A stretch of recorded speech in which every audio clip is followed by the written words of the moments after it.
Good afternoon. It's just gone 12 p.m. Lunchtime or midday here in Christchurch, New Zealand. Very, very lovely weather, and the date is the 16th of August 2017. It's a Wednesday, and so I'm going to get on with it shortly. It's not much of a game, but it is a higher rated player than I. In the 2060 range, that sort of thing, on chess.com, and I was under because just I was, that's all. I got excuses, but I'm not going to make them. Anyway, so this is a game coming up, and I'm black, of course, again, the All Blacks. Not really, I'm not the All Blacks, but the pieces are the All Blacks. And so anyway, you know that moment in life that you're just about going to write something down, and anyway, as I went to the net to look up something on the net, I was just going to go, what was I going to, those sorts of moments. Now, one new one I've got, which is, this is really important. This is so important. This one is a new point that I often think about in chess, okay? And this serves me really, really well, okay? Encourage your pieces, okay? Encourage them, talk nicely to them, don't yell at them.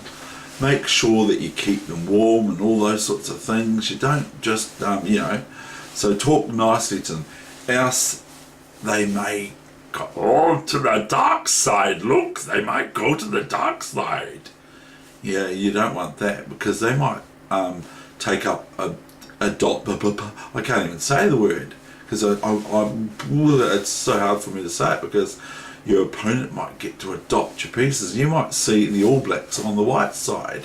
They're going, hey, I didn't like you. You didn't treat me very well. That sort of thing. So this is quite important, I think. This needs to be said. This hasn't been said ever in history. This is the first time it's been said, is by me. Okay, and I've said it in correspondence chess to my friend or my opponent. So, they might even be adopted by your opponent, okay. You have to prize them, etc. You have to, pawns, especially with ones with NZ on the end, PAWNZ, are worthy not to shout at them. Ever, never shout at them. They're great entities on the chessboard. They do lots for us, don't they? Pawns don't like sitting around either. They don't like it. They hate it. They despise sitting there doing nothing, okay? They like to be on the move. They like to be going dum dum dum, like the lemmings or lemons or lemmings or lemons. I might say lemons.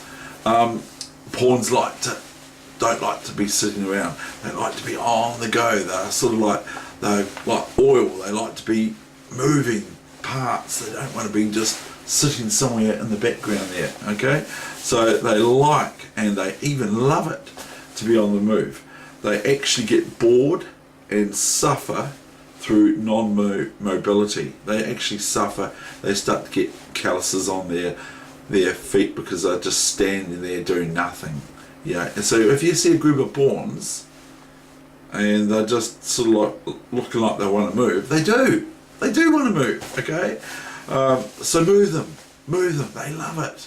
Even your kingside pawns, I mean, even move them. If grandmasters can play moves like g5 with their king in front of behind the pawn, if they can play g5, a grandmaster in the Olympics, in the Olympiad, then chess Olympiad, then must be good. So they get bored and they suffer through non-mobility, okay? In other words, don't just leave them there. Treat them well on and off the chessboard. Treat them even when you're putting them in the box. Put them in nice and tight, nice and carefully. make sure you don't hit them up against each other. And by the way, pelican and penguin, or should I say albatross and penguin, but it's not an albatross, it's a I've forgotten, it's a pelican. They're talking together, they're now mingling. I could show you, but I won't at the moment. Pawns are heroes, okay? Pawns are, in my eyes, pawns are heroes. They're the unsung hero of the chessboard. So make sure you treat them well, of course. Usually pieces get all the glory on the move, on the chessboard, okay? Usually pieces get all the glory, like, oh, what a great night, that was a real good night. No such thing. There's only a good bishop or bad bishop, but there's no such thing as a good night or bad night, because although we can have bad nights, can't we? I mean, like those two did the other day, remember? They had a little bit of bad night the other day, so there's a bit of a yarn, but the game's quick. Pieces get all the glory. They can reach their individual goal too, okay? We all know what that is. The 8th rank, then lose their identity totally. They lose their identity. As soon as they leave the 7th rank and move on to the 8th rank, they become someone else. And so they have to go, goodbye pawn, oh no, goodbye pawn, oh, bye pawn, we're gonna be someone else now. Okay, so it's no good. And so, and if they still remain a pawn in lightning chess, at least the rules are, if you the player who's moving the pawn carefully, of course, to the 8th rank, from the 7th to the 8th rank, and if you push your clock and you don't change the pawn into another piece, which the pawn probably goes, yay, I'm still a pawn, okay. And then anyway, so treat your pieces nicely and think about them, just like, you know, Nimzovich actually says, to be serious, Nimzovich actually says that if you overprotect your strategic points, overprotect them, not just protect them, if you overprotect them, you give fruit to the vine. That's what Nimzovich says. And the pieces come alive for you. They sort of regenerate or something, I don't know. They just sort of, I don't know, it's a phenomenon, so whatever the word is, however you say it, it's a pretty tricky one. I heard my pastor the other day, or vicar, he had trouble with the word consciousness or conscience or something like that. He had a wee bit of difficulty with it, but anyway, the last thing is before the game, okay? Last night I was playing my friend, okay? And I've got it written down because I forget. I've got a bad memory. I forget names and everything. So last night I was playing my friend chess, okay, and I decided this time to watch his body language. Now, don't get me wrong. I'm not Alan Pease, nor am I a poker player and I haven't got a poker player face, have I?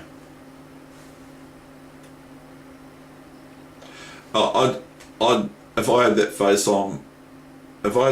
on, when I'm playing poker, my opponent would know that I've got a bad set of hands. It would go like this. They'd know I've got a couple of aces up my sleeve or something. I don't know. So anyway, I'm not a poker player. So last night I was playing my friend, and I decided this time, for the first time ever, to watch his body language. And now I'm not Alan Pease, nor am I a poker player. I've already said that. Or poker face. I don't know how to read a poker face. I can't play poker to save myself, okay? Yet it was obvious that every move that I made, his face contorted to a slump. He was all happy like this, and as soon as I made my move, every time his face contorted to a, now what am I going to do sort of face, okay? So anyway, does that mean anything? I don't know. I just told you. I already told you, didn't I? I'm not Alan Pease. I don't know how to read body language. Okay, so that's my wee yarns for the day, and so I've got a new one for about looking after your pieces. You know, think about your pieces, because in a way it's quite true. I mean, I'm sure grandmasters and that sort of thing, world champions and all that sort of thing, they respect their pieces, because I'm actually talking about respect your pieces, treat them well, you know, and think about your pawns, because they've been called the soul of chess. So if you can treat your pieces with respect, okay, it might pay divvies.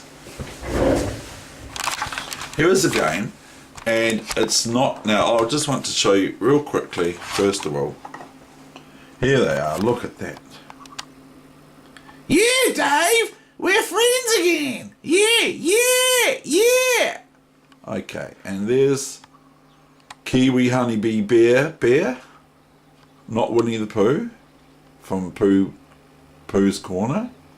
Oh, Dave, I'm allowed to turn my head whatever way I want to, Dave.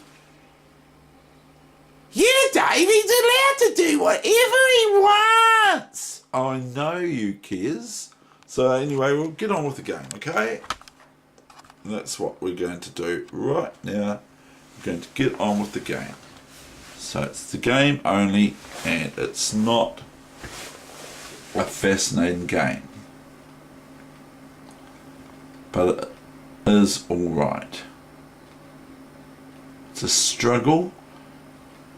Now white now plays bishop to a3, which is a good idea for white. It's very sensible and strategical, because they're getting rid of their bad bishop and getting rid of my good one. Knight e4, bishop e7, queen e7. So they just duly swap off, and then they go c4, queen c2, e3, knight e5, bishop d7. Now if they take my bishop on d7 with their knight, they'll be doing me a favour. They play f3, I go knight d6, c5, knight f7, knight d2, knight e5. Now we've got this pawn formation for a very long time. Now notice if I go knight here now, okay, new variation, white merely just picks it up for free. 4 pawns, okay, not four pawns. I mean, white would actually lose a couple of pawns to this, okay. Now we could play this, or we can just take this now, and then after this, it might not actually be too, I might have stumbled on something. King h1 and queen e5, and this is black could be met by this. I'm just venturing here, but this might not actually be too bad. This is how you find moves in chess sometimes. Look, if this was the case, because the rook's attacked, let's just say that white played this way, and now the rook's attacked on a1, isn't it, by my queen, so I'm threatening queen takes here. So the sort of move here is this, possibly, or white can actually play this, because I'm looking at this h pawn for black to take. So white could actually realistically play that. I don't know if they would in actual play. So anyway, we'll just go here. Now this is I've got a cluster of pawns again, see? So there you have it. I've got a cluster of pawns.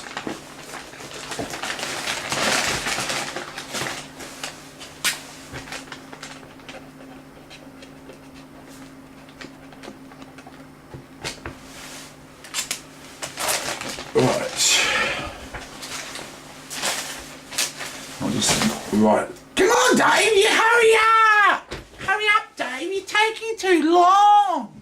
I know, I'm taking too long. I know. So anyway, this is, what have we got here? We've got 4 versus 7, okay? So white's, yeah, this is a little bit sort of fantasy line, but the thing is that this would probably be reasonable for what black. So it's white's move here. So knight here, and and then I can't go there. I thought I could go here. Now that reminds me of the actual game at hand.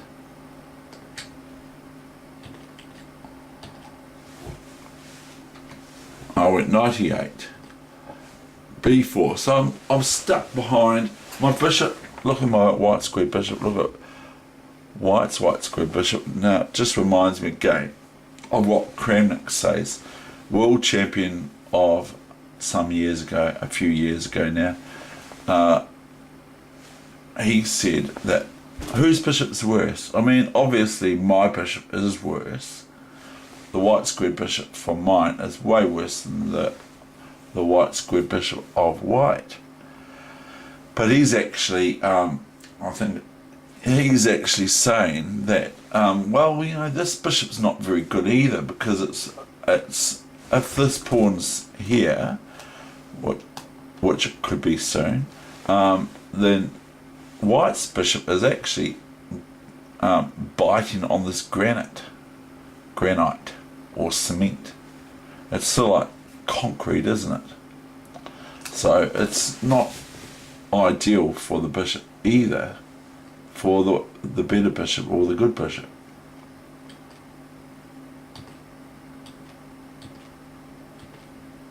We have quite a struggle here. Now I want to show you where I actually hallucinated where I was playing this out. So I'm just like, oops, he, she, or it is attacking my knight on a6 now. So better be careful. Move it or lose it. That's what Heather would say. Move it or lose it. A4. Now look, bishop E8. Now I thought I was doing something here, but I'm not actually. Now I take, I'm going to go G5 first. Now I just go, what did I say about pawns? Now if white takes this, then I just take back with my pawn, or I might even take with the rook, but I probably won't. I'll take back with the pawn. But it's not very good for black, seriously. Rook C, C2, H4, look. See, I've just been saying, now white could win things here, or possibly can, but I'm not even sure.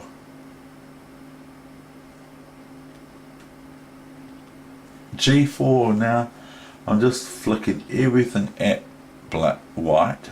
Black's just going, and now I'm making myself known that I can go, hey, I will just think about moving my rooks from the queen side over here, move my king up to here or something, move my rook here, rook up even to H6, and then this rook comes here, and then the king moves out of the way and the queen can go here, and then I've got this threat of opening up this H file with my rook queen. Meanwhile, I have to watch these pawns here and all that sort of stuff. So anyway, rook C1, king F7, here you come. Now I come rook H8. Now if I was, you know, like it's sort of like, I'm not even sure if I'm getting in here. Rook D1, rook D, D1, BC5. Now, I must tell you the truth here. What did I see here now? Yes, that's right. Now when I was looking at this position just now and putting it on the computer, I actually thought that I could play this. Isn't that funny? No, it's not funny, it's sad. But I actually thought I could play this move, because I thought, well, what's wrong with that? Then I've won a pawn, haven't I? You know? I just completely missed Queen B4. We'll just go the variation, whatever. I completely missed this, you know, and that's it. So it's quite sad, really. I actually thought rook B4 here. So anyway, we'll go with the main line. A5. Now, same similar thing. Here I thought last night when I played this, or this morning when I played this game, I thought, chomp, rook check. I thought, that looks really good. And I thought, no, I can actually do rook b2. That's the whole funny thing about it, but it's very scratchy, because if queen takes, we'll just go here, okay? So I actually thought rook b2, and I thought, that's a good check, and then I'll flick my rook over here, and I'll have sort of like quite a nice position for my rook, you know? And then I'll be threatening rook here with the rooks doubled, but obviously white could just lift this. Not to me, it wasn't obvious. And here, and then we've got this move, which would be absolutely ideal for white. I mean, if I take this, I'm going to be embarrassed, aren't I? Because what did I say about knights? They don't like passed pawns. Knights are pretty clumsy against passed pawns. Now I can't go here because of bishop a6. I can go here, or I can go here. Okay? And then white can just about suit themselves. If I go here, then white can just play here, and here, and here, and here, and that's the thing. And then they're going to have two pawns abreast of each other on b7 and a7 soon thereafter. So that would not do. So it's just chess is funny, you know. So I played a5 thinking after ba5 I can go rook b2 because the rook's got a file, and I also remember I thought, well, okay, I'll put my rook somewhere on the b file, okay, but where can I put it? I can't put it there because the knight takes rook, can't put it there because the pawn takes rook, can't put it there because the pawn takes rook, can't put it there because the queen takes rook, can't put it there because the rook knight takes rook, can't put it there because the queen takes rook, can't put it there because 50 pieces can take it. Okay, so I actually had some fumbling with the brain, which happens. So the next stage of the game was this. I went bishop c8. So I'm stopping, I'm sort of stopping a knight going there or bishop there. I'm just being a bit silly. a6, rook a8. Now I could take this with the bishop, but I don't. I take it with the knight, and my opponent wants to keep the concrete position going. Knight c5, rook c5, rook a4. Now that's a bit cheeky, isn't it? That's probably about the best move, maybe or not, that I've played in the whole game, because I sort of try and win a pawn, don't I? Queen c5. Now all of a sudden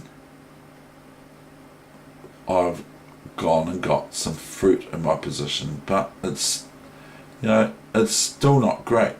So I actually didn't realise that I actually did win a pawn here, and my opponent's time ran out here. That is the end of session 40, week 40, number 3. Thank you very much. I hope you enjoyed it. I like having a bit of a yarn, obviously.